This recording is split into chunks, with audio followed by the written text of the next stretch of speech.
पहले फर्केर तिमी आउँछ आज गाउँको बोल्ने खाना उठेर आँखा मेरो खुट्टा हेरेछु फोटो हेर्दा के गर्नु तिमीलाई हेरेर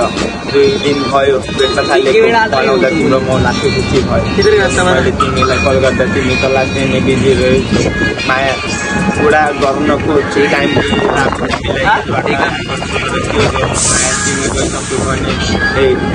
रिलेसनसिपमा आयौँ त्योभन्दा अगाडि 2-4 महिना भयो कुरा गर्न थालेको मैले बुझेँ यस्तो लागेको